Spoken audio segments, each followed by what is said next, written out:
Reka nsubire ndaguhe ikaze nshuti munywanyi wacu ndaguhe mwiriwe canke maramutse bivanye naho muherereye. Abamenyesha makuru ba Burundi News TV barabipfurije kugira Noel nziza n'umwaka muhire wa 2024. Umugisha uva ku Mana uzobane namwe na cane cane mu bihe vyose nkuko dutangura iyindi myaka. Makuru akomeye cane yeje kudushikira rero munyemere tuze kuyagaruka ko mu buryo bw'idonido. Reka nsubire ndaguhe ikaze nshuti munywanyi wacu ndaguhe mwiriwe canke maramutse bivanye naho muherereye.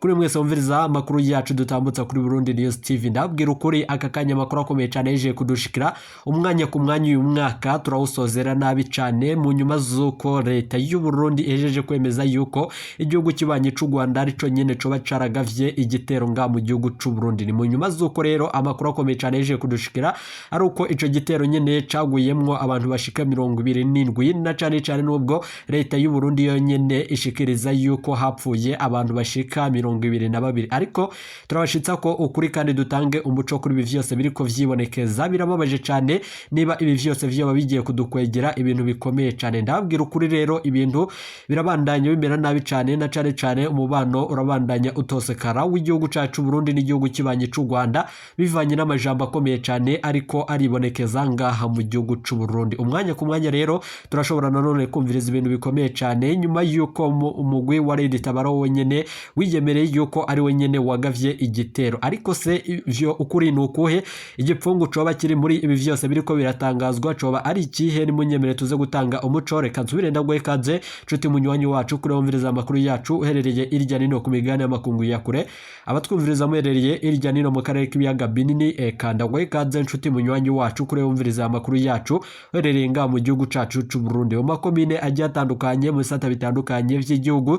Turabaye ikaze muri aya makuru adushikiye aka kanyereka rero tubirenda gukengurukira cyane nshuti munywanyi wacu kuri waje gupyonda ijambo sabone kuba tarabikora akaniko karyo ndagusoma muri musi video urabanditse ijambo sabone pyonde ko uracobona rakazujya no nyene pyonde ko hama tuje turabana mu makuru n'ibiganiro dutambutsa kuri Burundi News TV. Ndabibutse yuko ayira amakuru avugwa mu bisata bitandukanye, igisata ca politiki, umutekano n'agateka zina muntu mukatorezwa n'umugwi wamenyesha amakuru muhinga akorera nga mu gihugu c'u Burundi n'abandi bakorera irya nino mu karere k'ibiyaga binini. Gushika ubu ingingo nkuru turazifatira ku makuru akomeye cyane yahije kudushikira mu nyuma zuko gushika ubu ngubu icuka cibi mu gihugu cacu c'u Burundi no mu gihugu kibanye c'u Rwanda bivanye nuko leta y'u Burundi ejeje kwemeza yuko igitero nanone cahitanye abantu bashika 27 nubwo nanone yemanze ishikiriza yuko abaguye nanone muri ico gitero cagabwe nanone kuko yoyo nyene yabitangaje yuko ico gitero cari cagabwe n'abantu bataramenyekana. Mu nyuma Red Tabara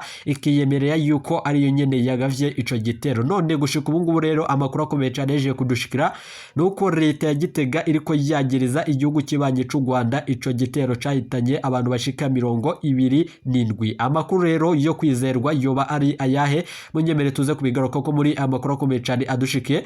Mu nyuma zuko rero twagerageje kurondera umwe mu bagwanyi ba Red Tabara ku telefoni ngendanwa kugira ngo atange umuco, ariko nanone yashikirije yuko bishe nanone abasirikare 9 n'abapolisi 3, agashikiriza yuko rero ivyo vyose nkuko vyabaye ico gitero kitari kigamije kwikura ko canke guhungabanya umutekano w'abanyagihugu. Amakuru rero akomeye cyane yeje kudushikira yo kwizerwa muze kunyemerera tuyabashikirize. Ni nyuma yuko rero umwanya ku mwanya ibihugu vyompi vyo vyiteguriye gutana mu mitwe bivanye n'ijambo rikomeye cyane nanone no mu kanama Karoni baherutswe gushikiriza ubwo Keita Bintu yashikiriza ijambo rikomeye cyane yuko bivanye n'ubusasanguzi buriko burakorwa babona yuko igihugu c'u Burundi n'igihugu c'u Rwanda byo bigiye gutangura intambara. Ni nyuma yuko rero iyo ntambara irahuza na cane cyane ibihugu vyose vya Afrika y'ubuseruko nkuko amakuru akomeye cyane ayijije kudushikira bifatiye ku gihugu ca Kongo cama cyagiriza igihugu cibanye c'u Rwanda nanone gufashanya n'umuhari wa M23 guhungabanya umutekano w'ico gihugu. Ni nyuma yuko rero n'igihugu kibanye c'u Rwanda co nyene cama gihakana civuye inyuma yuko ivyo bikorwa kitabikora ahubwo kikagereza leta ya Kinshasa nanone kuba nanone ifashanya na cane cane n'umuhari urwanya igihugu c'u Rwanda wa FDLR. Nyene icubahiro General Major Evariste Ndayishimiye muri iri joro niho nanone amakuru twaronse avuga yuko umukuru wacu w'igihugu c'u Burundi nyenicubahiro General Major Evariste Ndayishimiye yafashe ingingo ikomeye cyane bivurwa yuko rero yemereye nanone intererano uyo mugwi nanone ugwanya leta y'u Rwanda. Ivyo rero bikaba vyashikirijwe n'umwe mu basirikare twagiranye ikiyago bivanye nuko amakuru akomeye cyane yeje kudushikira gushika ubu rero hataramenyekana ibitigiri vy'imbonera kure n'ivy'abasirikare barugitswe muri Republika Iharanira Intwaro Rusangi ya Kongo mu nyuma z'uko kwigenekerezo nanone rya 21 aho ariho umukuru w'igihugu nyenicubahiro General Major Evariste Ndayishimiye yagirana ibiganiro n'umukuru nanone w'umugwi wa FDLR zari saa 2:00 z'ijoro. Ni nyuma yuko rero amakuru akomeye cyane yeje kudushikira turonka mwibanga ntangere nkuko umwe mu basirikare atashimiye gushikiriza amazina yiwe kumvo z'umutekano wiwe amenyesha yuko ibigiye kuba ngaho mu gihugu c'u Burundi ari akamaramaza, ariko nanone wenyene yatangaje yuko ivyo vyose rero atari ugufashanya n'uyo mugwi wa FDLR, ahubwo nanone ari uko umukuru w'igihugu nyenicubahiro General Major Evariste Ndayishimiye abona yuko atayindi nzira rudende irashobora kumufasha kuronka ibitoro, inzahabu, amafaranga y'agaciro n'ibindi bitandukanye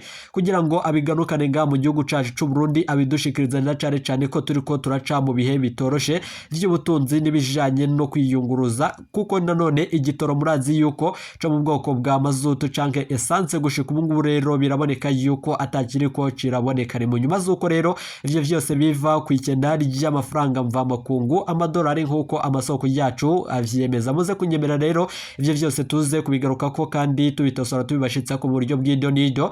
Reka rero twigarukire kuri iyi nkuru ikomeye cyane yeca mugongo ivuga yuko leta y'u Burundi yatanguye kwagiriza igihugu kibanye c'u Rwanda igitero cabaye ku ijoro ryo kuwa gatanu rishira uwa gatandatu, arico gitero caguyemwo abanyagihugu ngaha mu gihugu c'u Burundi batari bakeye. Munyemerero mbere yuko nanone tubashitsa ko aya makuru akomeye cyane mu buryo bw'idonido, ese niki igihugu c'u Rwanda coba kigira gishikirize na cyane bivanye n'ayo majambo ariko arakwiragizwa irya nino. Ndabibutse yuko rero hari n'ibimenyesha makuru bitandukanye twafata nk'akarorero vyatanguye kwandika kuri aya makuru akomeye cyane bivanye n'itangazo rikomeye cyane umuvugizi w'igisirikare c'u Burundi yashikirije. Ndabibutse yuko rero na Jerome Niyonzima avuga abantu bishwe mu nyamaswa muri iryo joro nyene, bikaba rero vyatanguye kwagirizwa igihugu kibanye c'u Rwanda. Intambara rero yoba igira itangure umwanya ku mwanya. Mbere yuko rero tubashitsa ko idonido ry'ayo makuru nimunyemere rero tubanze dutangurire nanone tubasubire mu nyuma gato nyuma yuko rero ici gitero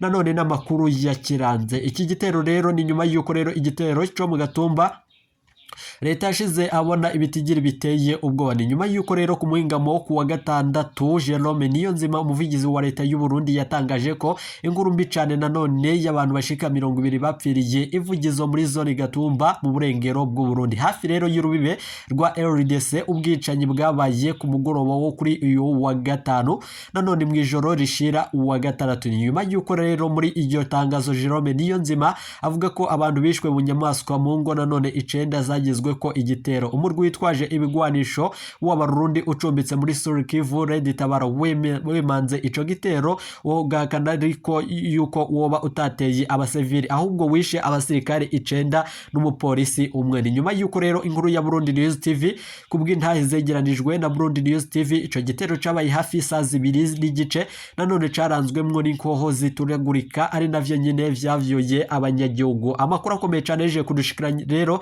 nyuma yuko rero ababa muri ico gice bababaye na cyane basavye ko hoba abasirikare nanone bo gufasha mu gucungerera ako karere, bavuga yuko bababajije cyane nuko batabawe harenganye. Umunyagihugu rero yakomerekejwe ku maguru abiri yompi, biravurwa yuko agaragaza umubabaro kandi twibaza ko ari abasirikare b'u Burundi kuko bari bambaye umwambaro w'igisirikare c'u Burundi. Rero aho harimwo ikintu gikomeye cyane tugira tuze gutanga umuco kuri vyo niba koko igitero cagabwe nanone ngaho bivugwa yuko igitero cagabwe nk'ubwo abanyagihugu bavyiboneye bavuga yuko abagavye ico gitero bari bambaye umwambaro w'igisirikare cacu c'u Burundi. Birababaje cyane kandi birimwo igipfungu cishi cyane biranakomeye cyane.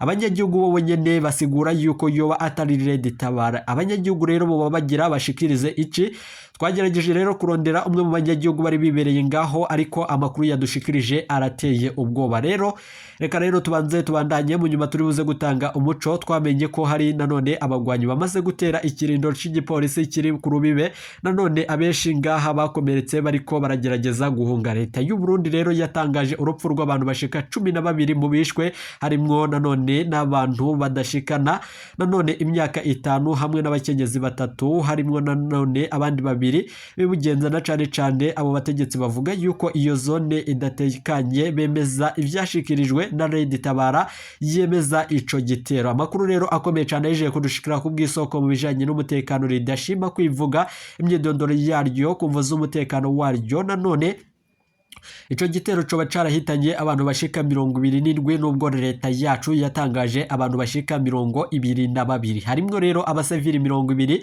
abapolisi 4 n'abasirikare 3, nanone ibigwanisho vy'inzego z'umutekano vyoba vyarasahuwe. Abantu rero bashika 16 boba nanone barakomeretse, harimwo abasirikari 3 n'abapolisi 2, bakaba bajanywe kuvurirwa mu mavuriro atandukanye ngaha i Bujumbura, igisagara c'ubudandaje. Amakuru rero akomeye cyane yeje kudushikara, reka tubandanye.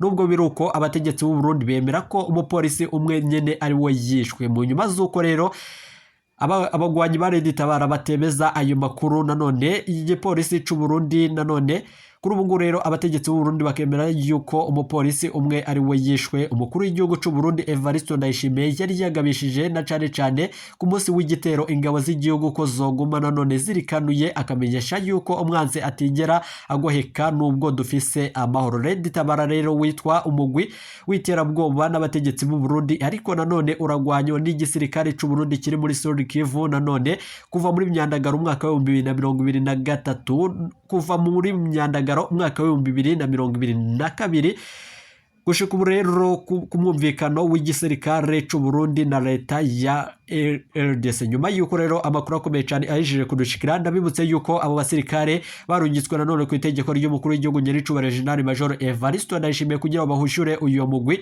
ugwanya leta y'igihugu cacu c'u Burundi. Ico gitero rero co mu Gatumba ni igitero gitanye abantu benshi cyane kuva umukuru w'igihugu Neva agiye ku butegetsi gihutihuti muri Ruheshi umwaka wa 2020. Amazone yo ku rubibi rwa RDC nanone aracabangamiwe n'umutekano muke na cane nk'uko rero vyerekanwa n'ibindi bitero vyabereye i Bubanza Gihanga nanone, aho abantu batari munsi ya 3 bishwe mu kiringo c'amezi 3. Red Tabara rero yari yemanze ico gitero mu mpera za Nyakanga guheze na cane muri Rusa umwaka wa 2018. Ikindi gitero cegekwa nanone kuri iyo mugwi nyene cahitanye abantu barenga 28 na cane mu gice ca Ruhagarika mu ntara ya Cibitoke, icerekana ko hari ingorane z'umutekano ubwo burere buhana urubibe na RDC. Gushika ubu rero umuco kuri ayo makuru yoba ari uwuhe, nibiki biriko birabanga mu gihugu c'u Burundi mu nyuma z'uko gushika ubu amakuru akomeye cyane ariko arakwiragizwa irya nino ku mbuga hwaniro zitandukanye, vyoba ibimenyesha amakuru bikorera muri Republika Iharanira Intwaro Rusange ya Kongo,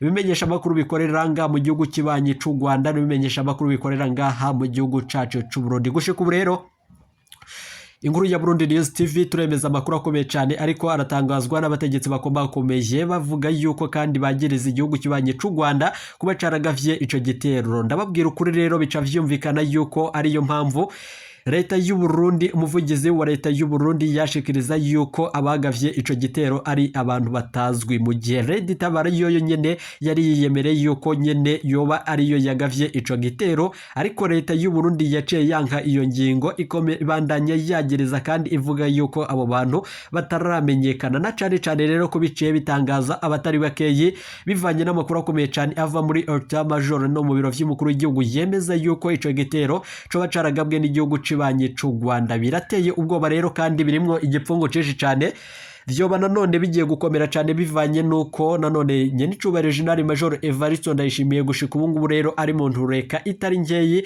bijanye n'abategetsi bakomako batariko barabandanya mu kurangura amabanga yabo neza, bivanye nuko bobo nyene bagireza umukuru w'igihugu Nyenicubahiro General Major Evariste Ndayishimiye kudafata ingingo iboneye. Gushika ubu rero yoba agira afate ingingo iboneye kandi ikomeye cyane yuko bariko baramushora mu ntambara, bivanye nuko gushika ubu ngubu rero hari ibigwanisho vyatanguye biteguye kuva mu bubiko bwavyo mu makambi ya Cibitoke uko amasoko yacu avyemeza vyerekeza mu ishamba cimeza ry'ikibirani. Mu nyuma z'uko rero biriko biravugwa yuko umugwire gitabarana cane ugwanya leta yacu y'u Burundi wemeza yuko witeguriye gukurako intwaro y'agahotoro ugashirako ubutegetsi nanone bufise ubutungane na cane ubutegetsi bwumviriza abanyagihugu kandi bugenderera abanyagihugu na cane ubutegetsi bubamwo ubutungane na cane ko Ditabara yonyene yemeza yuko iyi ntwaro ya nyene icubahiro General Major Evariste Ndayishimiye canke intwaro ya CNDD-FDD ari intwaro y'agahotoro. Niki rero igihugu kibanye c'u Rwanda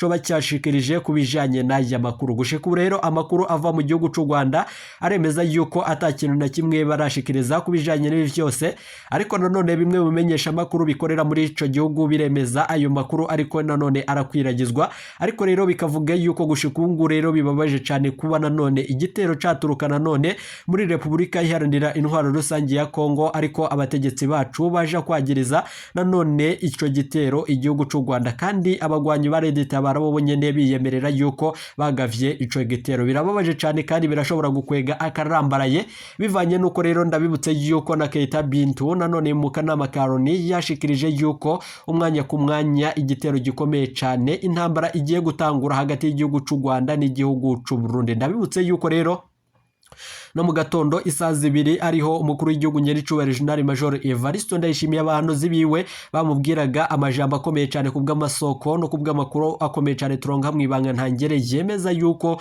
nyeri cubahiro General Major Evariste Ndayishimiye gushikungu bamubwiye yuko akwiye kwambarira urugamba bivanye nuko agahuzu umwanya ku mwanya karashobora guhura n'ivyago bikomeye cyane. Ivyo rero bikaba vyashikirijwe na cane n'umwe mu bahanuzi biwe, ariko atashimye yuko tuvuga amazina yiwe kumvo z'umutekano wiwe. Ndababwira ukuri rero nyuma y'amasengesho agiye kuba na cane y'umukuru w'igihugu nyene cubahiro General Major Evariste Ndayishimiye n'abaryango biwe, yoba rero azoca yibonekezamwo ibintu bikomeye cyane na cane bivanye n'inkozi n'izindi ziriko zirarungikwa mu ishamba cimeza ry'ikibira. Amakuru akomeye cyane ahejeje kudushikira arateye ubwoba, muze kunyemerera tuyagaruke ko mu buryo bw'idonido, aho turi buze gutanga umuco ku biriko birakwiragizwa ngaha mu gihugu c'u Burundi n'ibindi biriko biravugwa mu gihugu kibanye c'u Rwanda. Ditabara ndabibutse yuko yiyemerera yuko ari yo nyene yagavye igitero mu gihugu c'u Burundi. None leta y'u Burundi yo nyene yatanguye kwemeza amakuru akomeye cyane inakeka yuko ico gitero coba caragabwe n'igihugu c'u Rwanda. Birateye ubwoba rero, birimo igipfungo cishi cyane, nani yumva tugira tuze kugaruka tubashitsa ko umuco kandi dutanga umuco mu nyuma z'uko turondeye umwe mu bagize uwo mugwi wa Ditabara ubwo yatuyagiye amakuru akomeye cyane yeje kudushikira mu nyuma yuko rero igisirikare c'u Burundi co nyene gejeje gushikiriza itangazo rikomeye cyane risohotse muri Etat Major no mu biro vy'umukuru w'igihugu, bakaba baciye barishirako umukono rivuga ku gihugu kibanye c'u Rwanda. Muze kumenyemerera rero umwanya ku mwanya ndabibutse yuko ibi bihugu vyompi ari ibihugu bitisukirwa mu ntambara, na cane ko coba igihugu cacu Burundi turafise inguvu ziteye ubwoba, na cane ko atagihugu co twisukira irya nino yoba mu bihugu vya Afrika y'ubuseruko. Ariko nanone ndabibutse yuko igihugu c'u Rwanda igisirikare ca RDF nanone ndabibutse yuko ari igisirikare kiza mbere mu bihugu vya Afrika, na cane muri Afrika y'uburengero, na cane no muri Afrika muri rusanga. Amakuru rero akomeye cyane yeje kudushikira umwanya ku mwanya, turashobora kumviriza ibintu bikomeye cyane mu nyuma z'uko rero umukuru w'igihugu nyeri cubahiro General Major Evariste Ndayishimiye yafashe ingingo ikomeye cyane muri aka gatondo yo kurungika abasirikare n'imbonera kure, na cane kurondera inzahabu nanone bazironkejwe n'umurwi ugwanya ubutaka bw'u Rwanda wa FDLR. Ivyo vyose rero bikaba vyacishijwe yuko umukuru w'igihugu nyeri cubahiro General Major Evariste Ndayishimiye yoba ariko ararondera nanone amakara, akarondera na cane igitoro n'ibindi bitandukanye biriko vyama bizimba nga mu gihugu c'u Burundi. Muze kunyemera rero hariko harakorwa vyinshi muri politiki ya Gitega, tuze kugaruka dutanga umuco kubiriko biravugwa. Gusa nanone turanse iyi ntambara yoba igiye gukomera cyane, na cane ko ataco idushikiriza. Ndabibutse yuko rero abahunze gushika ubu rero bayejeje kwemeza yuko batazotahuka bashika mu gihugu c'amavukiro nga mu gihugu c'u Burundi, igihugu ciza cyane. Gushika ubu rero bakaba bemeza yuko igihugu c'u Burundi atamutekano urimwo, akaba ari niyo mvo bemeza yuko atakugaruka nga mu gihugu c'u Burundi kugira ngo batahuke babandanye ibikorwa vyabo vya misi yose. Mu nyuma z'uko rero babona yuko umwanya ku mwanya igihugu c'u Burundi amateka arashobora kwisubiramwo, munyemere tuze kuyagaruka ko iteka umunezero nibyo tubipfuriza nizere ko rero waje gupyonda ijambo sabone kuba tarabikora akaniko karyonda gusoma muri musi video urabanditse ijambo sabone pyonde ko uracabona rakazujyana naho nyene pyonde ko hama tuje turabana amakuru n'ibigano dutambutsa kuri Burundi News TV. Burundi News TV abamenyesha amakuru bacu na cane uruganda rw'abamenyesha amakuru rurabipfuriza Noel nziza na cane n'umwaka muhire w'ibihumbi 2024 umugisha uva ku Mana nanone uzobane namwe ibihe vyose ntimuje kure ibigano vyacu nakagaruka iyi ni Burundi News TV.